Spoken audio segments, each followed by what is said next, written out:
Josh knelt staring at the space where Caitlin should have been, his hands still clutching at the grass.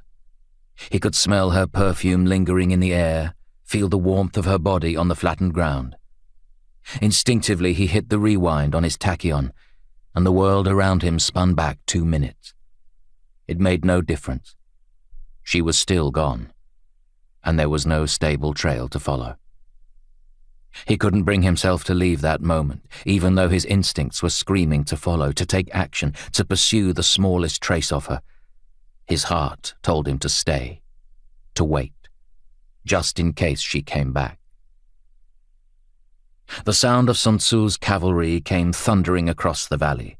It seemed louder than before, when she'd sat there eating noodles and telling him about how the battle played out. Josh struggled to remember what she'd said. He hadn't been paying too much attention to the words, just the shape that her mouth made as she spoke them. He waited, desperately hoping to be wrong. Seconds turned into minutes, and still there was no sign of her. A pall of smoke rose up the side of the valley, bringing with it the metallic tang of cordite and gunpowder. Josh couldn't remember if Caitlin said they used guns, and right now he didn't care. She was gone, and he had no idea what to do next. He could sense there had been some kind of temporal adjustment, a repair as the Colonel would have called it. It felt like he'd been disconnected from reality, like he'd changed channels on the TV and was watching some foreign movie without subtitles. Josh tried to focus on the memories of the last few hours. They were becoming hazy and vague. Even his carefully thought-out dishes for the picnic were proving hard to remember. He looked down to where they'd been laid out on the blanket and realized that too had disappeared. Down by the river, the battle raged on. One of the mounted warriors caught sight of Josh and turned his horse towards him. The rider was clad in gold and red, his face hidden behind a demonic mask.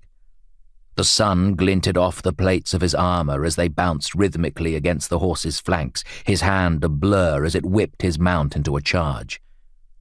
Watching the horse thunder towards him through the long grass, Josh decided it was time to leave. He estimated the distance between them and began to count down under his breath. 10, 9, 8, 7.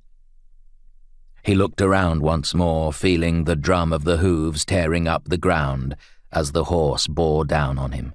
6, 5, 4, 3.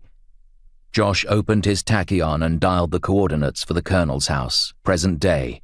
It was the only other logical place for him to go now. 2, 1, ready or not, he muttered, flicking his middle finger at the warrior who was leveling a bow at him. A second later, an arrow ripped through the air where Josh should have been.